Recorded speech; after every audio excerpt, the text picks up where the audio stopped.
안녕하세요. 히브리서 시작합니다. 히브리서는 저자가 누구인지는 분명하지 않고 기록 연대도 주후 60년대 후반 정도일 것이다 라고 추정만 할 뿐 이것도 정확하지는 않습니다. 히브리서의 원 제목은 히브리인들에게 라고 기록되어 있기 때문에 이 글을 읽는 대상이 유대인 크리스찬이라는 것은 짐작할 수가 있는데요.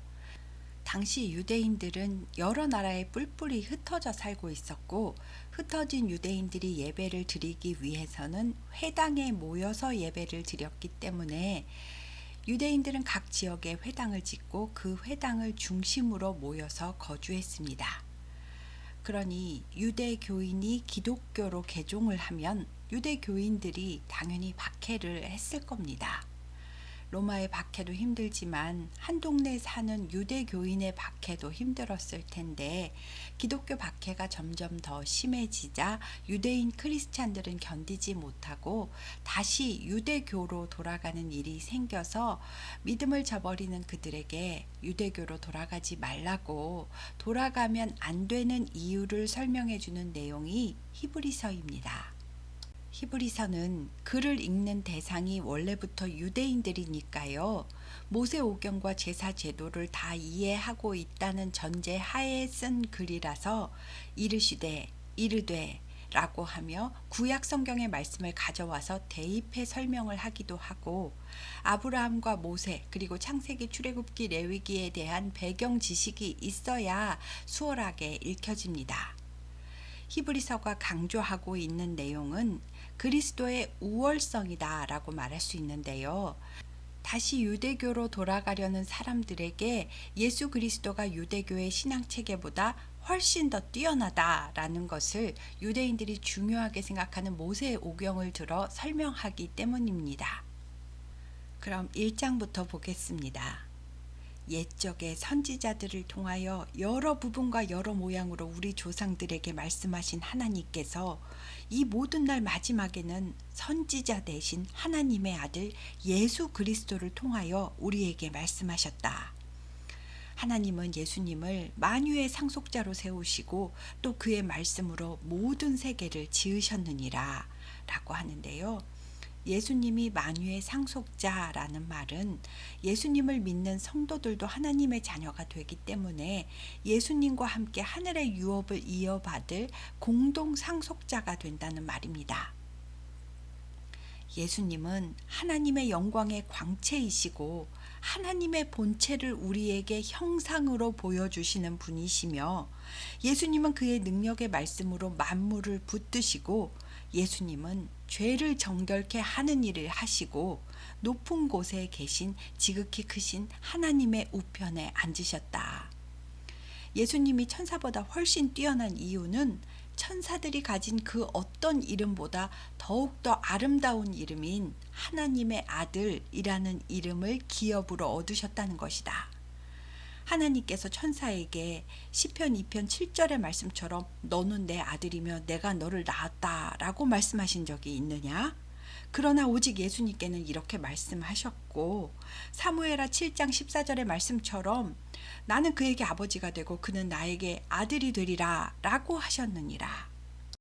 또 하나님께서 맏아들 예수님을 세상에 다시 보내실 때에 시편 97편 7절 말씀처럼 모든 신들은 그에게 경배할지어다 라고 말씀하셨고 또 천사들에 관하여는 시편 104편 4절에 천사들을 바람처럼 사신으로 삼으시고 그의 부리는 영으로 불꽃과도 같은 천사들을 사역자로 삼으신다 라고 말씀하셨다. 예수님에 관하여는 시편 45편 6, 7절에 주의 보좌는 영원하며 주의 나라의 규는 공평하니 그는 정의와 공의로 다스릴 것이며 하나님께서 주 예수께 즐거움의 기름을 부으사 주를 동료들보다 더 뛰어나게 하셨도다 라고 하였다. 또 시편 102편 25절에서 27절에 주께서 태초에 땅에 기초를 두셨으며 하늘도 주의 손으로 지으신 바라 천지는 없어지려니와 오직 주는 영존하시겠고 세상에 있는 것들은 다 옷과 같이 낡아지리니 예수께서는 헌 옷을 갈아입듯이 세상을 바꾸실 수 있는 분이시며 주의 연대는 다함이 없이 무궁하리라 라고 하셨다. 하나님께서 세상 어느 천사에게 시편 110편 1절 말씀처럼 내가 내 원수들로 내 발등상이 되게 하기까지 너는 내 우편에 앉아 있으라 라고 말씀하신 적이 있더냔 말이다. 모든 천사들은 섬기는 영으로서 구원받을 상속자들을 위하여 섬기라고 보내심이 아니냐 라고 하며 1장이 끝납니다. 히브리서 기자는 예수 그리스도를 하나님과 동일시하면서 천사는 그가 부리시는 영일 뿐이다. 그러니 예수님은 천사보다 훨씬 우월하시다 라는 것을 강조하고 있습니다. 다음 2장은 그렇게 위대하신 예수님의 말씀을 들은 우리는 그럼 그가 하신 말씀을 더욱 붙들고 믿음을 지켜야 하지 않겠느냐 라는 내용인데요. 그러므로 우리는 진리의 말씀을 들은 것에 더욱 유념함으로 우리가 흘러 떠내려 가지 않도록 함이 마땅하다. 천사들을 통해 전하신 구약의 율법도 경고하게 되어 율법을 어긴 모든 범죄한 사람은 그에 합당한 보응을 받았는데 우리가 이같이 큰 구원을 등한히 여긴다면 어찌 그 보응을 피하겠느냐. 이 구원은 처음에 예수님께서 말씀하셨고 예수님께 직접 들은 증인들이 우리에게 확실하게 증거하였으니 하나님도 표적들과 기사들과 여러 가지 능력으로 구원의 뜻을 나타내시고 하나님의 뜻에 따라 성령께서 나누어 주신 은사로서 이 구원의 말씀이 참되다는 것을 그들과 함께 증언하셨느니라. 하나님은 우리가 앞으로 살게 될 세상을 천사들에게 다스리라고 맡기지 않으셨다. 그러나 시편 8편 4절 6절의 말씀에 사람이 무엇이기에 주께서 그를 생각하시며 인자가 무엇이기에 주께서 그를 돌보시나이까. 그를 잠시 동안 천사보다 못하게 하시며 영광과 존귀로 관을 씌우시며 만물을 그 발 아래에 복종하게 하셨느니라 하였으니 하나님께서 만물을 그에게 복종하게 하셨은즉 복종하지 않은 것이 하나도 없어야 하겠으나 지금 현재 우리는 만물이 아직 그에게 복종하고 있는 것을 보지 못하고 있다.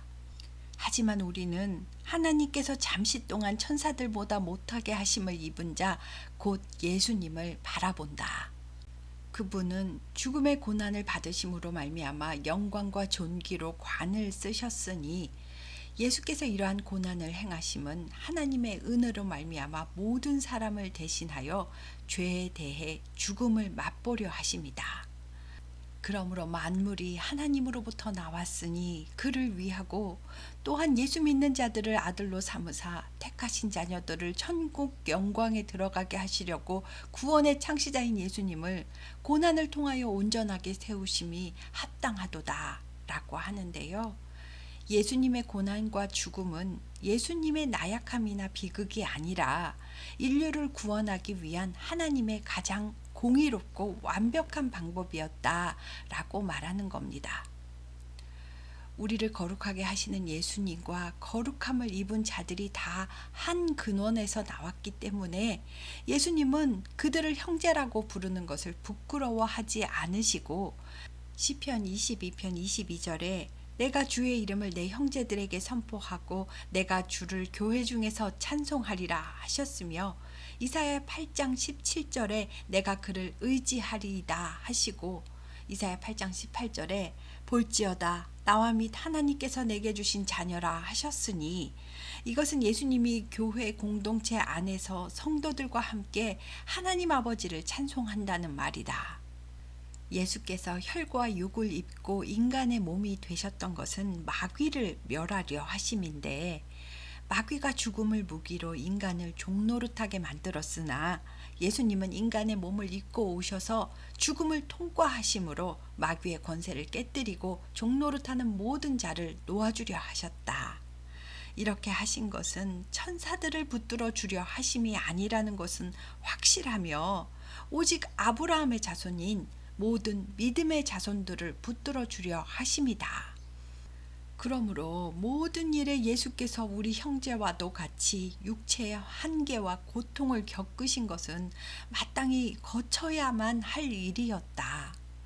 이것은 예수께서 하나님의 일에 우리를 대표한 자비하고 신실한 대제사장이 되셔서 백성의 죄를 속량하시기 위함이었으니 그가 시험을 받아 고난을 당하셨은즉 시험 받는 모든 자들을 능히 도우실 수 있는 것이다 라고 하며 2장이 끝납니다. 예수 그리스도께서 낮아지시고 인간으로 오셔서 십자가에 못 박히신 이유는 천사들을 위한 것이 아니라 우리를 위하심이다. 백성의 죄를 위해 제사를 드리는 대제사장처럼 예수님은 모든 믿음의 백성을 위한 대제사장이시다. 그리고 예수님은 우리를 형제라 부르기를 부끄러워하지 않으셨다 라고 하며 이런 구원의 은혜를 입었으니 예수님을 믿는 믿음을 저버리면 안 된다 라는 말입니다. 1장과 2장에 천사보다 우월하신 예수 그리스도에 대한 이야기를 했다면 다음 3장은 모세보다 우월하신 예수 그리스도를 나타냅니다. 그러므로 함께 하늘의 부르심을 받은 거룩한 형제들아, 우리가 믿는 도리의 사도이시며 대제사장이신 예수님을 깊이 생각하라.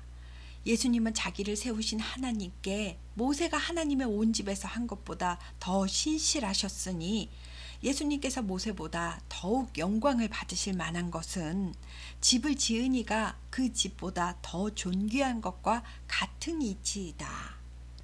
집마다 집을 지은 사람이 있는 것처럼 만물을 지으신 이는 하나님이시니라. 장래에 말할 것을 증언하기 위해 모세는 하나님의 온 집에서 종으로서 신실하였고 그리스도는 하나님의 집을 맡은 아들로서 신실하셨으니 우리가 소망의 확신과 자랑을 끝까지 굳게 잡고 있으면 우리 자신이 곧 그분의 집이며 하나님의 가족이 되는 것이다. 그러니 성도는 복음을 굳게 잡고 있어야 한다. 그러므로 성령께서 시편 95편을 통하여 말씀하셨던 것처럼 오늘 너희가 그의 음성을 듣거든 출애굽 때 광야에서 원망하여 거역했던 이스라엘 백성과 같이 너희 마음을 완고하게 하지 말라. 거기서 너희는 이스라엘 조상들이 하나님을 의심하여 시험하면서 40년 동안 나의 기적과 역사를 체험하여 보았느니라. 그러나 나의 기적을 보고서도 너희 조상들은 항상 마음이 미혹되어 하나님이 인도하시는 길을 깨닫지 못하고 계속 반역했었기 때문에 하나님께서 노하여 맹세한 바와 같이 그들은 내 안식에 들어오지 못하리라 라고 하셨다. 그러니 형제들아, 너희는 삼가 혹 너희 중에 누가 믿지 아니하는 악한 마음을 품고 살아계신 하나님에게서 떨어질까 조심할 것이요. 오직 오늘을 사는 동안 매일 피차 권면하여 너희 중에 누구든지 죄의 유혹을 받아 완고하게 되지 않도록 해라. 우리가 시작할 때 확신했던 믿음을 끝까지 견고하게 잡고 있으면 그리스도와 함께 구원에 참여한 자가 될 것이다. 시편 95편 7, 8절에 오늘 너희가 목자의 음성을 듣거든 출애굽 때 이스라엘 백성처럼 너희 마음을 완고하게 하여 하나님을 경노하게 하지 말라 하였으니 하나님께서 광야 40년 동안 누구에게 노하셨느냐? 불순종한 이스라엘 백성에게 노하신 것이 아니냐? 하나님이 누구에게 그의 안식에 들어오지 못하리라고 맹세하셨느냐? 곧 순종하지 아니하던 자들에게가 아니냐? 이것을 보면 순종하지 않고 믿음을 저버린 자는 약속의 땅에 들어가지 못한다는 것을 알 수가 있지 않느냐 라고 하며 3장이 끝납니다. 모세가 이스라엘 백성을 애굽에서 인도해 내었지만 그는 종으로서 하나님께 충성한 것이고 모세 자신이 이스라엘 백성을 죄에서 구원하지는 못한다. 하지만 예수님은 성자 하나님으로서 인간의 몸을 입고 태어나사 하나님의 아들로서 충성하셨으며 예수님의 고난과 십자가의 죽으심으로 이를 믿는 모든 인류를 죄에서 구원하셨으니 당연히 예수님은 모세보다 우월하시다. 그러나 믿음을 저버린 자들은 약속의 땅에 들어가지 못했던 것처럼 너희는 예수님을 저버리고 떠나지 않도록 너희 마음을 완고하게 하지 말고 소망의 확신과 자랑을 끝까지 굳게 붙잡아야 한다 라고 말하는 내용이었습니다. 오늘은 1장부터 3장까지 했습니다. 감사합니다.